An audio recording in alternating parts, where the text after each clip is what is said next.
warahmatullahi wabarakatuh.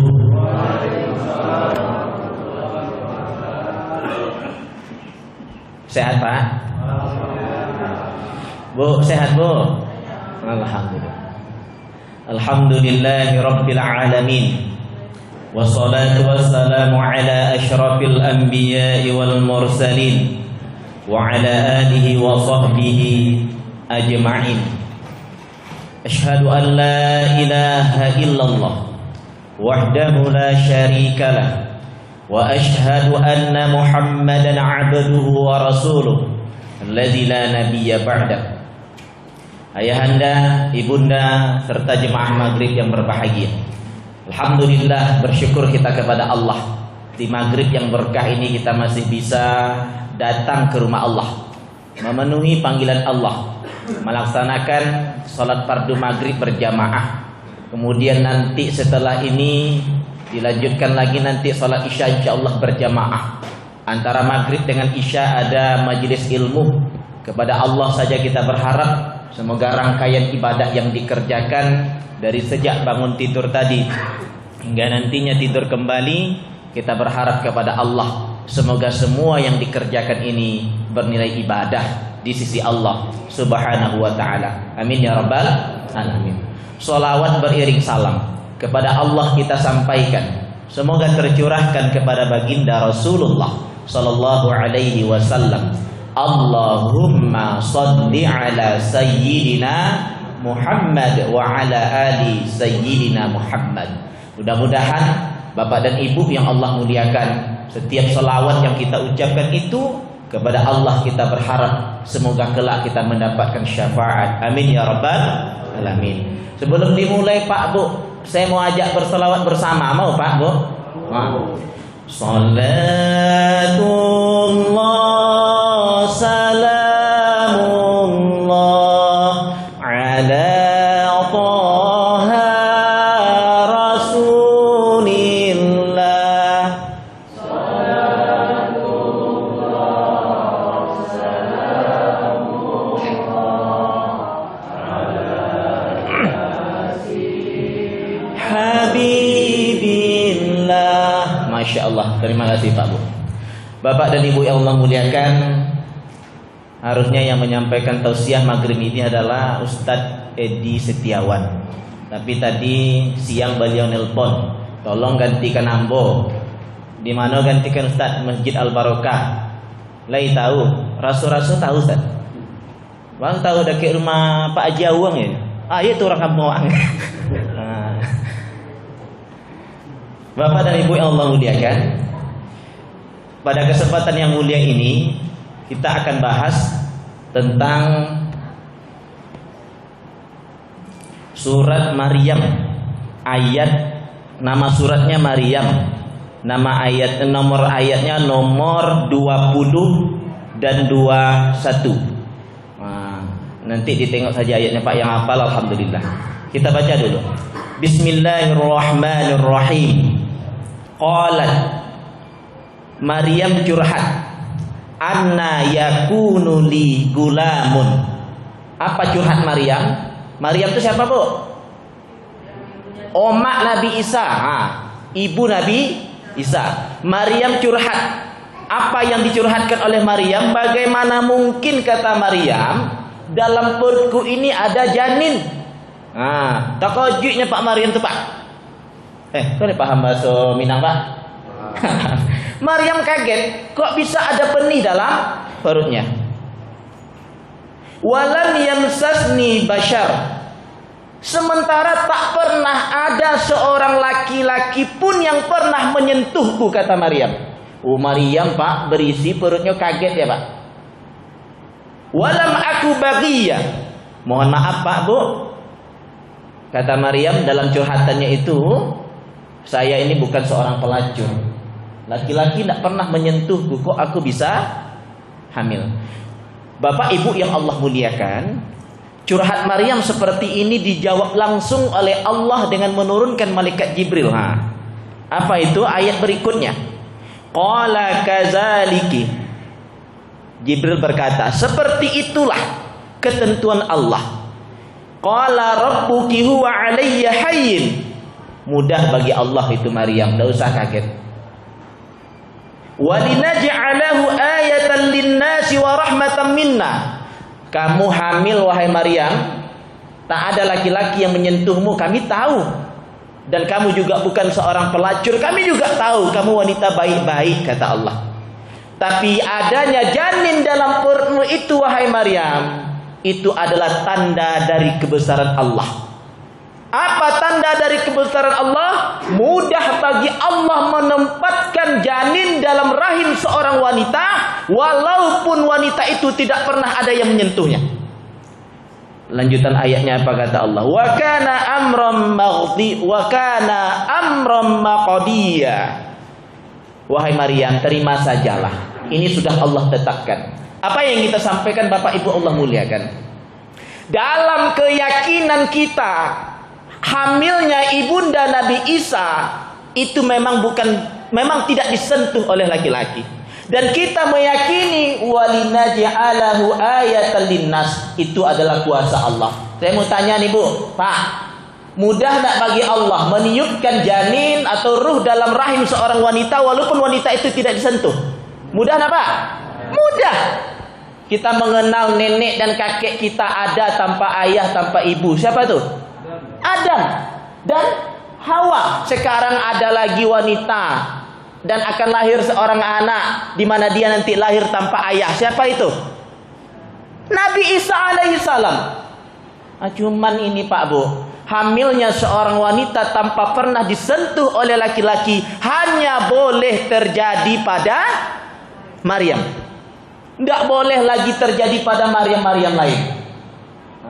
Ini gini Pak Bu, banyak lo nak bersaing-saing dengan Maryam. Mohon maaf. Tampil di TV, senyum dia. Ini lagi hamil nih, senyumnya Pak. Ditanya sama wartawan, siapa bapaknya tuh, kata wartawan. Adalah. Siapa nama bapak dalam janin, dalam kandungan itu? Tidak bisa dia menyebutkan. Nama bapaknya itu katanya adalah. Adalah itu siapa tuh? Dan dia senyum. Urat malu dah hilang. Di mana tak tengok tu, tengok je lah Bu. Dulu acara check and recheck, halo selebriti, tengok. Urat malu dah hilang Pak. Cuman pembahasan kita bukan itu. Kita ingin sebutkan bahwa hamilnya seorang wanita tanpa disentuh tidak boleh lagi terjadi sampai dunia kiamat. Nanti ada pula bilang, kenapa hamil? Ini tanda kebesaran Allah katanya. Kurang ajar Bu. Nah, apa yang ingin saya sampaikan Pak, yang kita bahas adalah apa hukum menikah seorang perempuan yang dalam keadaan hamil. Nah, ada 3 kasus Pak. Satu, kasus pertama, seorang wanita hamil di mana hamilnya dilandasi dengan pernikahan yang sah. Saya mau tanya Pak, wanita seperti ini kalau nanti suaminya meninggal atau suami dia bercerai dengan suaminya dan dia dalam keadaan hamil, boleh tidak nikah Pak atau Bu? Haram. Kenapa haram Ustaz? Karena dia akan mengalami masa untuk menunggu. Masa menunggu itu disebut dengan iddah. Apa namanya Bu? Iddah. Berapa lama seorang wanita menunggu Ustaz kalau dia dicerai? Ada dia Bu dalam keadaan hamil, suaminya wafat. Berapa lama dia menunggu tuh Pak? Itu memang kalau ditanya ke apa-apa beragam jawabannya. Coba kan yang mengalami iddah itu ibu-ibu atau bapak? Yang mengalami iddah bapak ibu-ibu? Ibu-ibu, mau tanya lah ibu-ibu. Bu, wanita itu hamil, suaminya meninggal dunia. Berapa lamanya menunggu? Siapa yang jawab tadi Bu? Sampai dia melahir. Apa ayatnya Ustaz? Nanti buka Quran surah At-Talaq, Allah yang bilang, wa ulatul ahmaliha. Wanita-wanita yang dalam keadaan hamil itu kata Allah, ajalahunna ayyadha'na hamlahunna. Bersabarlah menunggu kata Allah sampai nanti anak yang dikandung itu dilahirkan. Ustaz, hamilnya Ustaz 8 bulan 28 hari. 2 hari lainnya kan melahirkan Ustaz. Itulah iddah paling pendek. 2 hari cuma. Ustaz, Usia kehamilannya baru seminggu. Lamanya menunggu Ustaz. Ya, itulah iddah paling panjang. Nah, 8 bulan 3 minggunya menunggu. Sekarang kita rubah, Bu. Wanita itu hamil. Suaminya tidak meninggal dunia tapi bercerai dalam keadaan hamil. Berapa lama wanita itu menunggu, Pak atau Bu? Hah? Kalau tadi kan lakinya mati. Kalau itu namanya cerai hidupnya hamil, berapa lama dia menunggu? Tetap sampai dia melahirkan. Sekarang kita rubah. Wanita itu tidak hamil, dicerai mati oleh suaminya, mati lakinya. Berapa lama wanita itu menunggu? Yang bilang 3 bulan angkat tangan, Pak. Yang bilang 3 bulan, Bu? 2. Ibu-ibu? Angkat tangan yang bilang 3 kali atau 4 kali suci? Memang lu ada yang mengalami masa iddah jadi tidak. Bu, ibu jangan tidak tahu sebab yang mengalami iddah itu siapa tadi? Ibu-ibu harus tahu, siap siaga. Bapak-bapak meninggal bininya jam 10 pagi. Boleh nak nikah jam 11 siang? Boleh, walaupun mintunya sakit hati makan. Betul tidak? Saya mau tanya, Bu, ada menantu ibu, anak ibu alun kariang darahnya di kuburan tuh, jenazahnya arikonya meninggal Kamis, besok lah babini lo minantu tuh. Kira-kira ibu datang ke pernikahannya atau enggak? Nampak-nampaknya anak aku tak mati karena dia. Kalau dia tidak hamil, suaminya mati, dia menunggu berapa lama tadi? 4 bulan 10 hari. Mana dalilnya Ustaz? Allah yang bilang. Bismillahirrahmanirrahim. Walladzina yutawaffawna minkum wa yazaruna azwajan yatarabbasna bi anfusihinna arba'ata ashhurin wa ashra. Fa iza balagna ajalahunna fala junaha 'alaih. Apa kata Allah? Siapapun perempuan-perempuan kata Allah yang dia suaminya wafat, maka dia wafat suaminya dan dia tidak dalam keadaan hamil, maka bersabarlah menunggu kata Allah. Selama kapan? 4 bulan 10 hari. Fa iza balagna ajalahunna, apabila masa menunggu itu telah berakhir, fala junaha, tidak berdosa wanita itu bila ingin menikah kembali. Kalau begitu berapa lama iddah wanita yang suaminya wafat, Bu? 4 bulan 10 hari. Catat baik-baik. Kalau nanti pendek umur bapak mana tahu. Maka 4 bulan 10 hari lah kita bukan kita, ibu. Nah, kita ganti. Sekarang suaminya ndak wafat.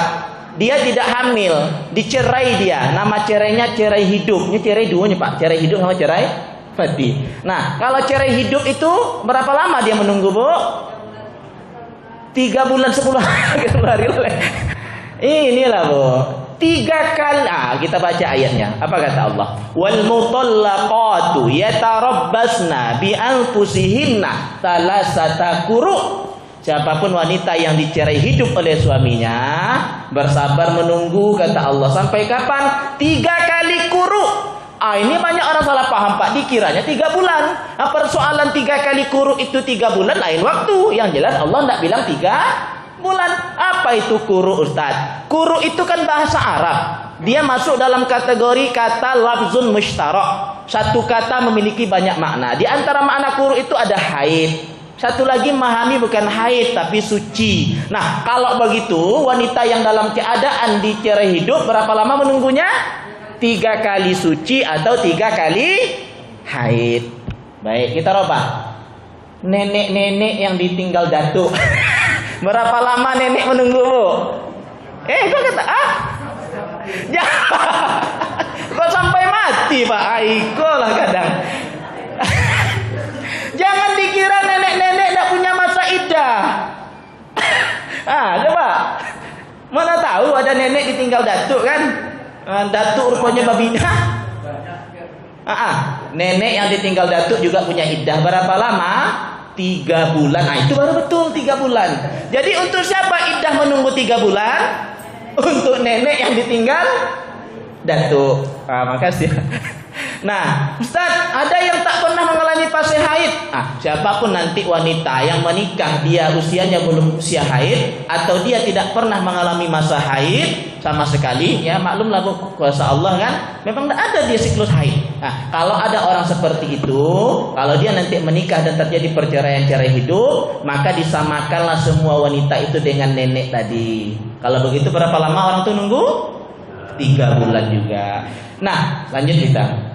Ustaz, kenapa tadi wanita yang dalam keadaan hamil dia tidak boleh menikah? Karena dia akan mengalami satu fase menunggu, namanya iddah. Haram dia menikah dalam keadaan hamil. Kedua, seorang wanita dalam keadaan hamil, mohon maaf tapi hamilnya karena nikah yang tidak sah, zina. Lalu kemudian dalam rangka menutupi rasa malu, tentu malu keluarganya Pak ya. Kalau ada yang tak malu keluarganya itu tak ngerti. Dalam rangka menutupi rasa malu oleh keluarga dinikahkan dia. Satu dinikahkan dengan orang yang bukan menghamili. Satu dinikahkan dia dengan orang yang menghamili. Berarti ada 2 kasus. Baik. Satu, bila yang menikahinya itu yang menghamilinya, itu dibolehkan. Itu dibolehkan. Tapi bila yang menghamilinya itu kita buatlah contoh. Buatlah contoh itu. Nama gadis itu si A, dihamili de Chris John misal contoh. Tiba-tiba kan omaknya malu tuh. Tiba-tiba dinikahkan dengan garis masjid yang menghamili Chris John. Udahlah nak, itu hamil kau kan mumpung masih seminggu nak. Malu kita nak malu. Nikah kau gini nak, mumpung perutnya belum besar nih nak. Nikah kau nak. Siapa yang akan menikah dengan tumak garis masjid? Panggillah Pak Garin ya. Mau nikah dengan bukan garis masjid di sini, jangan salah paham. Pak garis masjid, iya. Datang ke rumah ya. Ada apa Bu? Datang aja lah. Kebetulan anak ibu tuh cantik Pak. Anggun jelita. Oh, kata Ustaz Somad rambutnya, alit matanya bak semut beriring saking cantiknya. Garis masjid pun rupanya lama mendoakan. Ya Allah, semoga berjodoh lah sama anak ibu tuh. Rupanya itulah dapat durian runtuh seluruh datang ke rumah. Ada apa Bu? Jadi gini, ibu nak berbahasa basi. Mau nikah sama anak ibu? Bu, sejak saya jadi Garin Bu, itu doa saya Bu. Alhamdulillah. Tapi kenapa ibu pilih saya Bu? Saya tidak beruang. Ibu beruang, saya tidak beruang. Ibu berdarah biru, saya berdarah merah.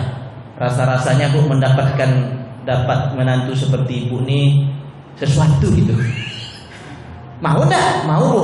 Alhamdulillah. Kami ingin keturunan kami menjadi anak yang hafiz Quran, baik, soleh seperti kamu. Alhamdulillah Bu. Tapi Bu, gaji saya sekian ya Bu, 1.500.000. Agak-agaknya untuk beli skincare tidak cukup. Tenang, tidak usah pikirkan masalah uang. Siapa yang tidak niup? Tapi mohon maaf, anak kami itu hamil 1 minggu. Kira-kira apa jawaban garis masjid itu Pak? Kalaulah apa balik mudo balik. Apa kira-kira jawaban Bapak? Ini orang kayu loh, rancak, tapi hamil 1 minggu. Menurut ibu apa jawaban garis masjid tadi? Ini ada pilihannya nih Pak Bu. Apa jawaban garis masjid? Dia terima atau tidak? Oh, dia kaget langsung Pak. Seperti viral di TikTok itu. Apa katanya? Apa katanya? Mohon maaf Bu, tidak bisa Bu. Kalau anak ibu belum, ini dia dah hamil 1 minggu Bu, saya tidak bisa terima itu. Saya tahu ibu beruang, mohon maaf. Nikahkan dia dengan yang menghamilinya Bu. Begitulah aturan agama. Begitulah aturan agama. Apa yang ingin saya sampaikan Bu? Ulama membolehkan menikahkan wanita yang dalam keadaan hamil, di mana hamilnya itu karena hubungan zina, bukan nikah yang sah. Kalau nikahnya nikah yang sah, dia punya masa iddah. Untuk dia yang dalam keadaan hamil di luar nikah ini, la iddatalah. Satu di antara alasan yang membolehkan, dianggap dia tidak memiliki masa iddah dan dia boleh dinikahkan dalam keadaan hamil itu. Dan ini berkesesuaian nanti dengan aturan tertulis di negara kita. Jadi negara kita ternyata juga punya aturan tertulis namanya KHI, Kompilasi Hukum Islam, ditandatangani oleh Pak Harto almarhum yang kita rindukan itu. Ibu rindu Pak Harto enggak, Bu? Bapak rindu enggak Pak Harto? Saya yakin yang paling rindu Pak Harto itu ibu-ibu, Pak. Apa sebab minyak murah? Keluar kemana-mana aman, iya tuh, Bu. Nah, kini pokoknya tidak ada cerita. 2024 gaspol. Apa yang ingin saya sampaikan Bapak Ibu memberikan? Tahun 1991 instruksi presiden, dia tak sampai setingkat undang-undang, dia hanya pada tatanan impres, instruksi presiden. Cuman dia menjadi legalitas, menjadi payung hukum bagi semua nantinya KUA di seluruh Indonesia. Sebab kan yang berwenang menikahkan siapa? Pak Kua. Inilah yang dipegangan oleh Pak Kua. Bagaimana kalau ada yang minta anaknya dinikahkan, dia dalam keadaan hamil, tidak usah ragu, tidak usah takut. Negara telah menyebutkan dibolehkan, dan itu berkesesuaian dengan hukum fikih kita. Pada bab 8 pasal 53 ayat 1, 2 dan 3. Nanti tengok aja lah di Google, kompilasi hukum Islam. Apa bunyinya? Pasal 1, pernikahan wanita yang hamil dapat dilangsungkan dengan pria yang menghamilinya. Pasal 2, melangsungkan perkawinan oleh pria yang menghamilinya tidak mesti menunggu kelahiran anak. Nah, ini kadang-kadang ada loh, tunggulah anak itu lahir dulu baru nikahkan. Tidak mesti. Ya kalau memang keluarga merasa malu, boleh kok dinikahkan dalam keadaan hamil. Ketiga, dengan dilangsungkannya pernikahan di saat hamil itu, nanti kalau anak lahir tidak perlu lagi dilakukan akad nikah ulang. Nah, ini kadang-kadang kita tengok datangnya ke rumah, anak akad nikah ulang. Lah, kemarin kan dah akad nikah, Bu. Iya, waktu itu dia lagi hamil, Ustaz. Nah, terpaksa dinikahkan. Jadi akhirnya ulang akad nikah, Ustaz, karena anak dah lahir. Alasannya apa, Bu? Supaya anak cucu-cucu yang lahir berikutnya itu cucu yang halal.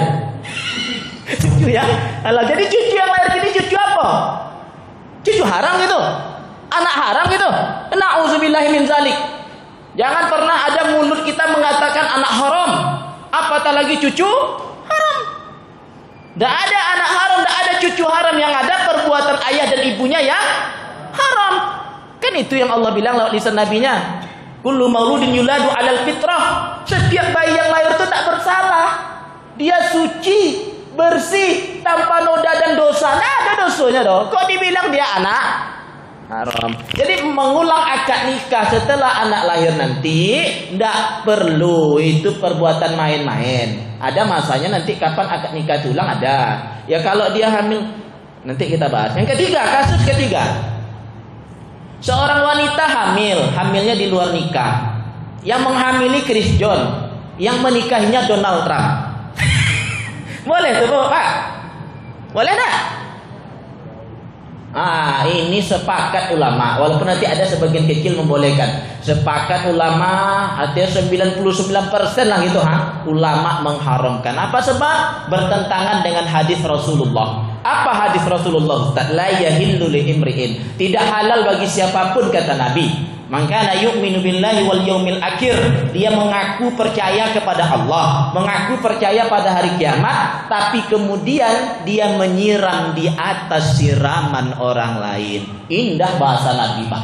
Bahasa Nabi itu tidak vulgar, bahasa Nabi indah. Saya yakin kita semua paham.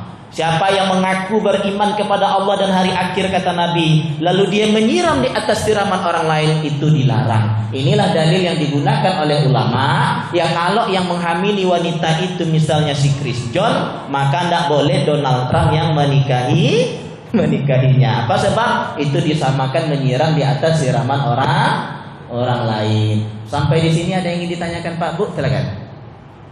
Silakan. Waalaikumsalam warahmatullahi wabarakatuh.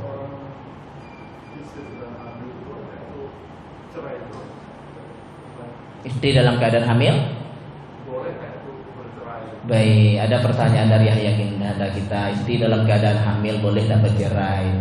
Baik, ada cerai itu namanya cerai.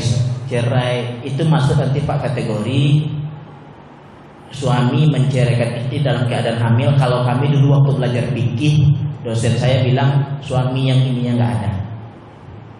Suami yang ininya tidak. Apa namanya Pak? Apa namanya nih Bu? Otak. Kamu nak bilang, ibu yang bilang. Kenapa ininya tidak ada? Itu istri dalam keadaan hamil. Janin yang ada dalam perut istri itu kan anak dia. Nah, sekarang dicerai. Cerainya sah-sah. Nah, jadi kalau pertanyaan cerainya boleh terjadi, ya apa boleh buat? Kalau terucap jatuh dia. Cuman dia dianggap tidak punya ini. Apa sebab? Itu Bu, seorang wanita, mohon maaf, saya memang laki-laki tidak mengalami hamil Bu ya. Seorang wanita dalam keadaan hamil berdasarkan buku yang dibaca, itu dia butuh perhatian, butuh kasih sayang, butuh kalau perlu jangan kerja-kerja berat dia. Sekarang dia dicerai dalam keadaan hamil, apa enggak stresnya? Nah kalau ibunya stres, anak dalam perut stres tidak? Stres. Maka tapi cerainya tetap jatuh Pak. Nah cuman dianggap dia tidak punya. Nauzubillahi min dzalik. Wallahu a'lam Pak. Tetap sah Pak. Tidak ada yang menghalangi cerai itu tidak jatuh. Kalau dia ucapkan sekali jatuh satu. Kalau dia ucapkan lagi nanti setelah dia kan ada nanti masa iddah tuh. Dalam rentang masa iddah itu dia tidak rujuk, maka dianggap tolak bain sughra. Kalau nanti dia mau balik mesti dengan akad nikah dan mahar yang baru. Nah itu hikmahnya nanti masa iddah itu memberi kesempatan kepada suami dan istri untuk berembuk kembali, untuk mereka bisa rujuk. At-talaqu marratan kata Allah. Tolak yang bisa rujuk itu 2 kali kata Allah. Fa imsaku bima'rufin aw tasrihum bi ihsan. Nah, kalau kalian ingin balik dengan baik kata Allah. Kalau ingin lepas dengan baik kata Allah. Melepas dengan baik itu satu di antara pengertian itu Pak. Ya kalau ingin balik dengan baik. Kalau ingin lepas, artinya kalau ingin cerai dengan baik. Artinya jangan cerai dia dalam saat keadaan dia tengah hamil. Ya kalau ingin diceraikan tunggulah anak itu nanti lahir dulu. Makanya nanti agama mengatur nafkah istri yang dia dicerai oleh suami, apakah masih ditanggung atau tidak. Nah, nanti ke sana pembahasannya itu Pak. Itu nanti bisa ditengok Al-Baqarah 233. Awal ayatnya wal walidatu yurdi'na auladahunna haulaini kamilain liman arada ay yutimma ar-radha'a wa 'alal mauludi lahu rizquhunna wa kiswatuhunna bil ma'ruf. Nah, itu nanti terkait dengan nafkahnya, tapi intinya dari yang Bapak tanyakan cerainya jatuh. Ya Pak ya. Ada lain Pak, Bu, silakan. Ada Pak? Ustaz, kami menengok Ustaz. Ada tuh anak tuh ternyata dia tetap dinikahkan dia Ustaz sama orang tuanya dengan yang menghamilinya. Dengan yang bukan menghamilinya. Itu gimana nikahnya Ustaz? Zina dia. Udah jelas yang menghamili si Chris John menikahi Donald Trump. Tadi Nabi mengatakan haram menyiram di atas siraman orang lain. Nah, apa yang ingin saya sampaikan? Kalau nanti ditemukan juga, Ustaz ternyata tetap dinikahkan Ustaz. Kami tahu yang menghamili bukan itu, tapi yang menikahkannya dengan itu.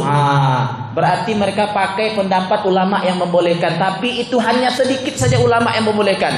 Tapi tetap ulama yang membolehkan dinikahkan dengan laki-laki yang bukan menghamili itu memberikan syarat. Apa syaratnya? Sampai nanti anak itu lahir mereka tidak boleh serumah. Tapi kan bohong, mana pula ada orang nikah tidak serumah. Paling nanti mertuanya bilang, udahlah daripada sama Krijon aku sakit hati terus nanti nengoknya. Jantungan aku nanti kumat nengoknya kalau itu menantu aku. Nikah sama kau agama melarang, tapi kan ini demi menutupi rasa malu katanya. Kalian jangan serumah dulu. Kau jadi TKI dulu setahun katanya. Jadi TKI setahun. Itu. Ini menarik Pak untuk dibahas masalah ini. Belum nanti dikaji bagaimana status anak yang lahir. Syukur kalau anak itu laki-laki. Kalau sempat anak itu perempuan, siapa nanti yang jadi walinya? Kemana nasabnya? Nah, apa yang ingin saya sampaikan Bapak dan Ibu Allah muliakan, maka persoalan hamil di luar nikah ini adalah persoalan yang rumit. Pak Kua tidak akan berani menikahkan. Kalau ada ibu menemukan, bapak menemukan, ternyata tetap dinikahkan sama yang lain. Di mana nikahnya? Kantor Kua Tenayan katanya. Kantor Kua Tenayan oleh. Lapor sama Kemenak. Hari itu bapak ibu buat laporan, besok pagi Pak Kuanya langsung berhenti. Apa sebab? Karena dia telah melanggar aturan tertulis yang telah ditetapkan negara. Aturan negara hanya membolehkan dengan yang hamilnya. Kalaupun toh nanti terjadi juga, berarti pak tuanya tertipu oleh laporan-laporan palsu, berkas-berkas yang palsu. Nah, kapan lagi masanya akad nikah itu diulang? Nah, orang-orang yang nikah siri, ya, itu baru betul. Tapi kalau anak kita dulu hamil, dia dinikahkan dalam keadaan hamil, coba Pak bayangkan. Dia hamil, waktu hamil itu dinikahkan. Sekarang anak lahir diulangi akad nikah. Coba apa kira-kira Pak Bu pertimbangan yang bisa diterima akal mereka melakukan pernikahan ulang yang Bapak Ibu tahu? Apa kira-kira? Kenapa diulangi akad nikah sementara anak dan dinikahkan waktu hamil Tuhan? Ini anak lahir diulangi akad nikahnya lagi. Apa kira-kira alasannya yang bisa dibenarkan? Ada yang bilang tadi saya pancing tadi kan katanya supaya cucu berikut yang lahir itu cucu yang halal katanya. Berarti cucu yang sebelum cucu haram berarti? Nah, kan itu jadinya. Nah, maka alasan kenapa tidak diulangi akad nikah karena pernikahan yang dilakukan dalam keadaan hamil itu sudah dianggap sah.